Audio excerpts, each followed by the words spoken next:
My name is Timothy Till. I've been with Identity Automation for about 13 years now.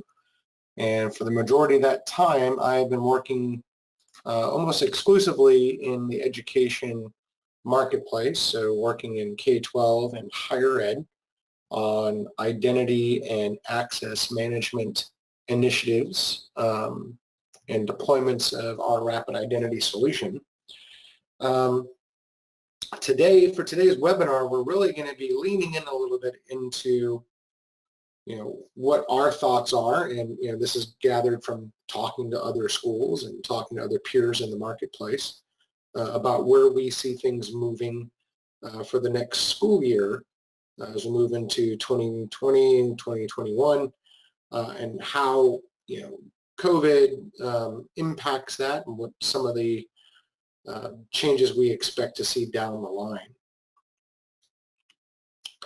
So in terms of what we can likely expect, and everybody's on different minds on this, but ultimately that there's a precedent, right? So it's happened once. It can happen again, and if past is prologue, it likely will continue to happen to where there will be new lockdowns, new outbreaks, things that focus attention on certain counties, certain districts to respond differently and with a mind to the safety of their teachers and their students. We expect that there will be periods where going to the classroom will not be feasible for a lot of schools. And more importantly, what we expect is that as schools move into the next school year, we're going to see many blended approaches where there's going to be an approach to the class assignments and the management of those classes that are going to support an in-school and an at-home delivery model. Sort of reinforcing this, we expect too that the number of applications and digital resources that schools manage is going to increase. There could be some consolidation as schools become more sensitive to the fact that more of their users are accessing these resources remotely. There may be a need to consolidate and be more discriminatory with what resources that are going to be provided, but at least in the near term, the feeling is that there will be more digital resources that IT departments need to manage and users are going to need to be able to leverage. The final thing that we feel that you can expect as you move forward with this is a parent and guardian user base that is more deeply tied to the journey. We all recognize that the social contract assumption is the parent, pays taxes, and the school's responsible for the kids. A lot of discussion and argument on that front of it on its own face, but the reality is now if students are going to be consuming much of their education from the home, the expectation will be that parents are going to and guardians will be a more intrinsic part of that exercise than they have been in the past. So as you start to look at these things that are going to be coming down the road, what are the key things that we feel K-12 needs to consider as they build out their strategies? The first obviously is going to be the accuracy of their data and their ability to report on that data. So the reality is now, attendance takes on a different, right? It's no longer as the student physically in the classroom. Oftentimes this is shifting to how engaged is that student. And this isn't just from a attendance counting perspective, even though that's a large part of it, but it's also from a student performance perspective. Without the student in the classroom, you're losing some of those indicators that teachers would be able to see and to be able to advise that student or help better guide that student through the educational process. When you have a keyboard between you and the instructor, chances are that engagement may be challenged. So having accurate data, regular reporting on that, and as you really mature in that consideration, being able to act on that data using things like machine learning and AI to recognize patterns that are not readily available. is going to be important to deliver the same level of education to those students. Secondly, secure access is a big part of this. Part of the big challenge that we've seen with a lot of customers is not only, a lot of schools obviously already have a number of web applications, but then they also have a lot of on-premise applications that their instructors and administrators potentially need access to. So broader use cases for VPN or remote desktops.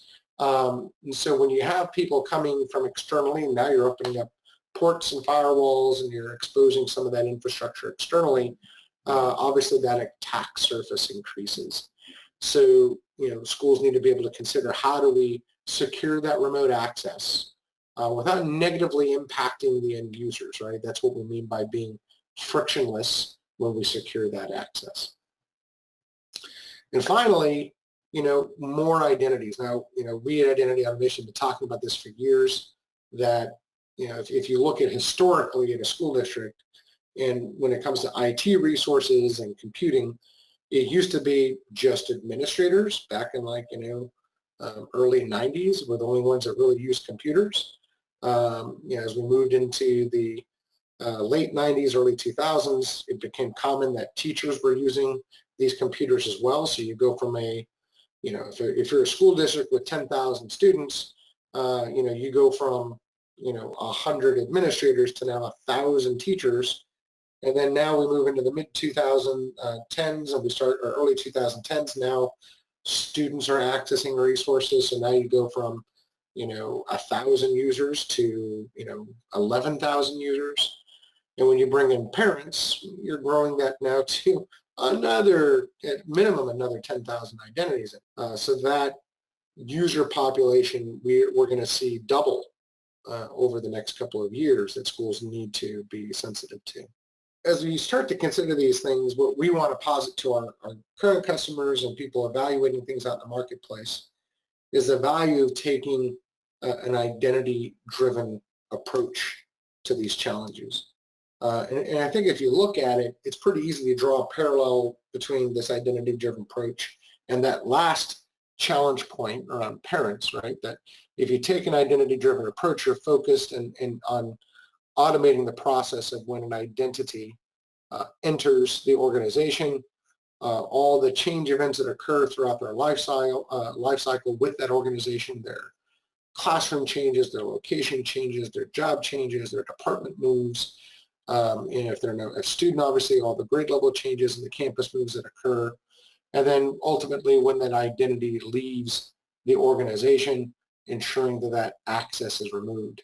And this doesn't just speak to parents, or this doesn't just speak to students, but this speaks to instructors, this speaks to administrators, to parents, to vendors, to contractors, to auditors, anybody who needs access to resources in the organization, having a controlled mechanism for how that identity is granted its access, and oftentimes from a security perspective, and more importantly, how that access is revoked. So as you start thinking about an identity-driven approach to things like your access controls, what does that mean to an organization? So if you are centralizing that access, right, one portal for all identities. Today, what we see in education is, we use Clever for our kindergartners and first grade students, and our staff, though, they kind of wild west. And then, some of our middle school and some of our high school students are using ClassLink for a portal. When you have these disparate entry points for an identity, you have a disparate experience.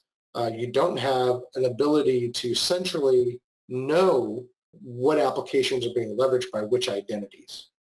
So as you start building your strategic initiatives for how to move forward with this, there should be a focus on having a centralized access point for all identities. This is going to give you tighter, more relevant metrics. You have a single point of management of policies and management of roles, and then you have a consolidation point for your logs and events for your audits. So now you can provide a consistent experience for all identities, and you have a consistent metric pool to get your analytics from. Now, you would think, in doing that, you might sacrifice on the experience, right? Most portals on the market, Rapid Identity especially, for sure, has the ability to identify who you are, and then to tailor what applications and what controls and what permissions and ultimately what experience you're going to get, whether you are a teacher, a student, a contractor, administrator, or parent. None of that's going to matter. We can evaluate who you are and deliver that experience, but you're still going to one central point for everybody. And when you start thinking about it, you start moving into the concept of affiliation management. Now, that's something we see a lot of in higher ed, but affiliation management is where I could be an employee with the school, but I could also potentially be a parent of a student in the school district. So in higher ed, I could be a student who's also, working for the higher ed system. And then finally, at the time of authentication, having the flexibility to evaluate who that identity is and evaluate that authentication event to apply to them different authentication rules, right? So while I see you are a kindergartner, I'm trying to access resources from home, we're going to allow for a pictograph or an avatar or a QR code as an authentication method.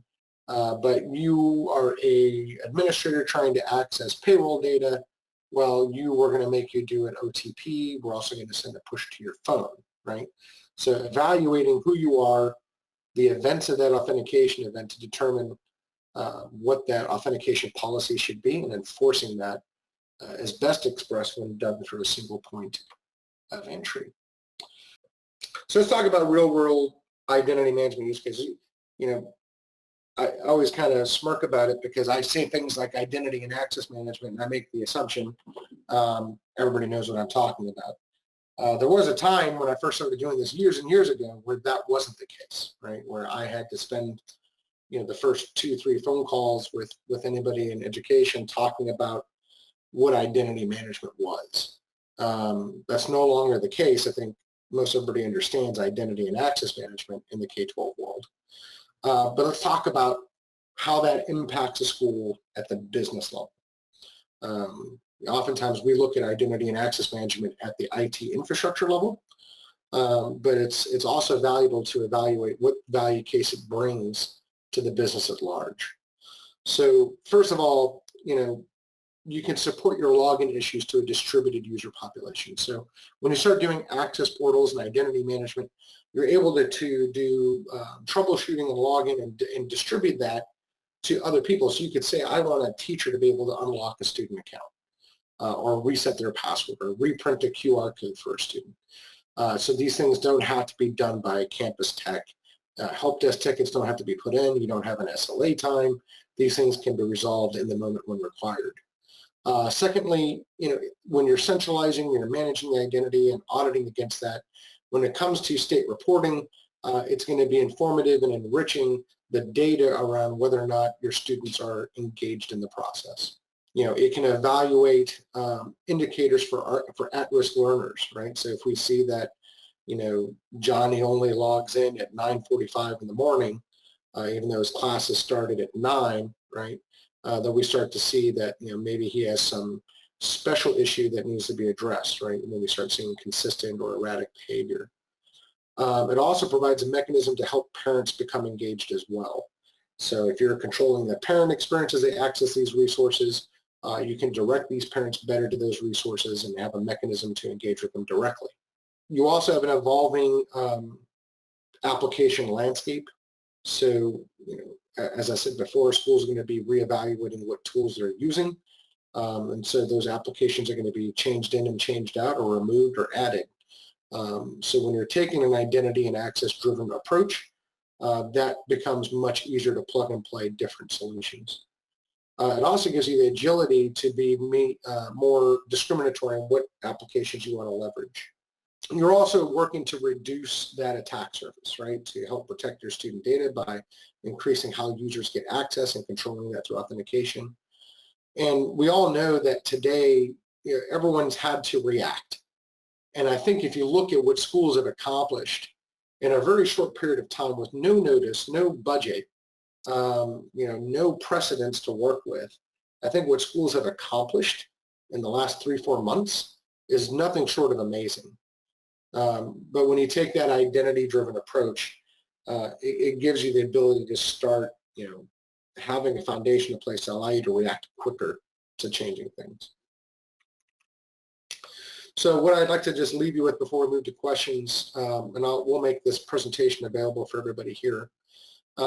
It's just when we say things like identity is the foundation of security, these are just examples in the last 30 days of situations where, if schools had tight controls around the identity and the access that they get, or the school district had policies around controlling that access, that these kinds of incidents and issues can either be mitigated or you can be protected or guarded against some of these threats.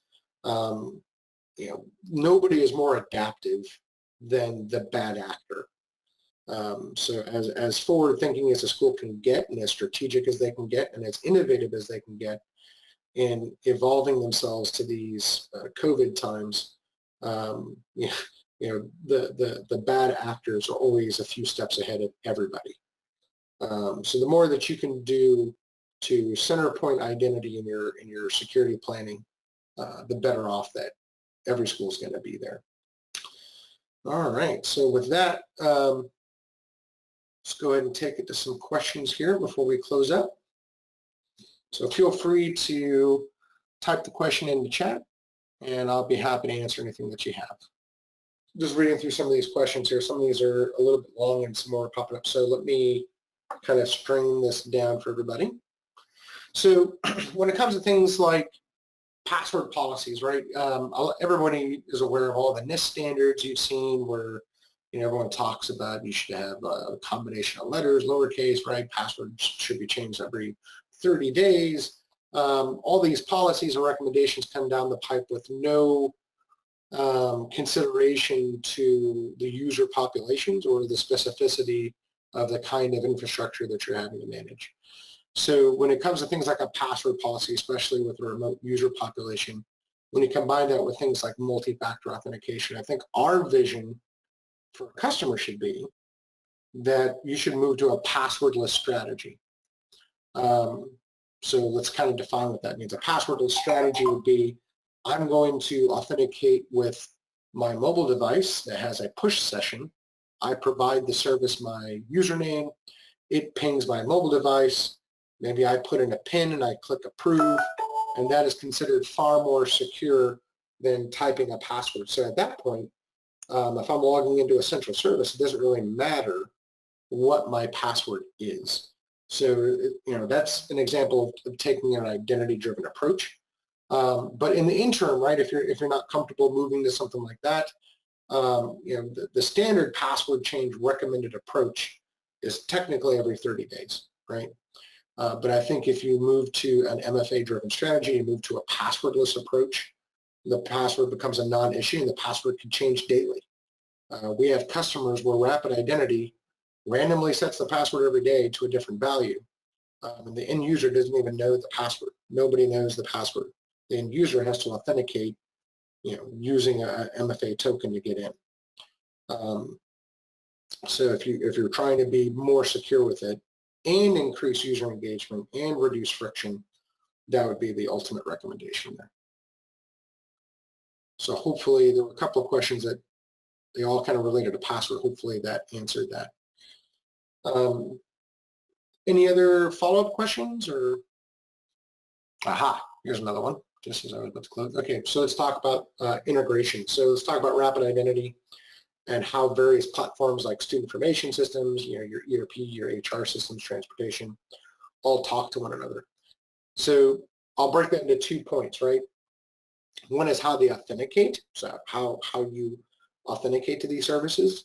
And the second is how you manage the identity and or the data between these two systems. So we'll focus on the identity and the data since I think that's probably the more pertinent part of the question. So when we talk about identity integration and data integration, the way Rapid Identity does the identity integration is it has 5 different protocols that it can leverage, or 5 different mechanisms it can use to pull data from system A manage that data, and then write it out to multiple downstream systems. So you call that a source of truth and a consumer flow. So a source of truth is the system that, from a business perspective, is the absolute holder of truth of that data. So for example, the student information system is the system of record and truth for a student's ID number, a student's last name, a student's current grade level, their grad year. Those data points are owned at the business level at the SIS, right? Your HR system is the source of truth for employee numbers and paycheck location and department IDs and location codes that they float between. So we pull data from those sources of truth by either one of 5 methods, either through a flat file. So if it's like a legacy on-premise system that has no way of direct integration, then we would do a file export process on a scheduled basis to grab the current data points about each identity and their attributes. The second would be for a legacy on-premise system to which it has a back-end database that we can query the database. So we would do it through a JDBC connection. I can grab that data through JDBC. The third is going to be through web services. So if it has an API, say it has a OneRoster REST API, or it has a legacy SOAP API, we can go in through the API layer and do HTTP GET to get the data that we need out of the source system. And then from a writing perspective, like pushing that data down with rules and policies, all those 3 methods I mentioned are supported, but then additionally there are things like we can do LDAP integration, so we can connect directly through LDAP protocols. And that includes things like Active Directory, Open LDAP, and then we can also even do a command line interface. So if it supports some sort of scripting process, if it's a Linux box or a Windows box, and I can run PowerShell or Bash against it, then part of Rapid Identity's Connect platform includes those integrations. So that's on the identity. And then the final part of that is on the scholastic data, or what you would broadly call rostering. So from a rostering perspective, the way Rapid Identity supports all those mechanisms I just told you, but the approach to that's a little bit different. So in rostering, what we're able to do is bring that data up. Instead of writing it to something on-premise, we're going to write that up to a cloud, what we call a metaverse. And the metaverse, from a technical perspective, is Amazon RDS.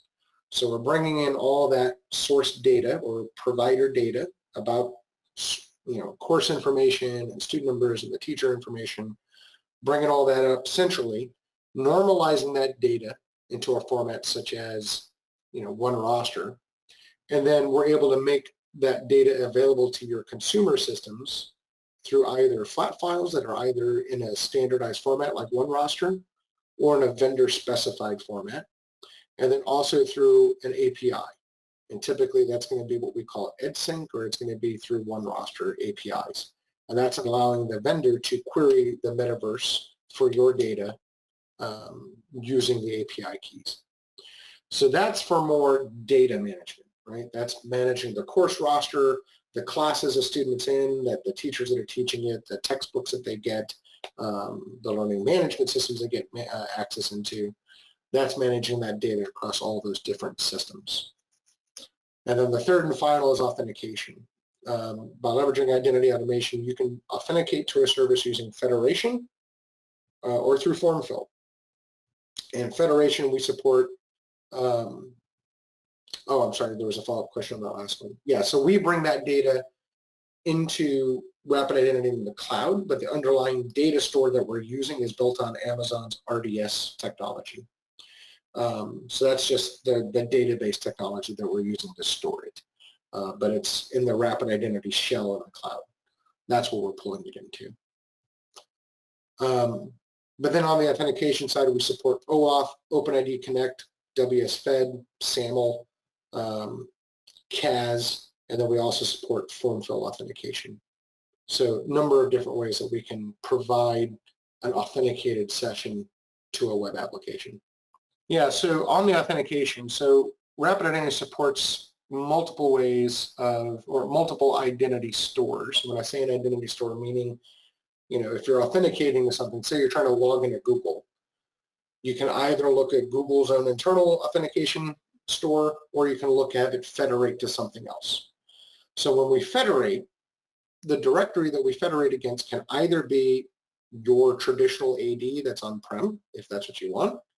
I would say more and more, especially the last few years, that has not been the case. Typically, we provide a cloud authentication realm, and we'll have an LDAP store that we manage in the cloud for the customer that mirrors their Active Directory in a way, meaning it's going to be the same SAM account name, right, credentials, but it's not their Active Directory. And when we do that, the advantage of doing it that way is now we can put parents in there and all these other tertiary kinds of accounts and not have to have them be in Active Directory.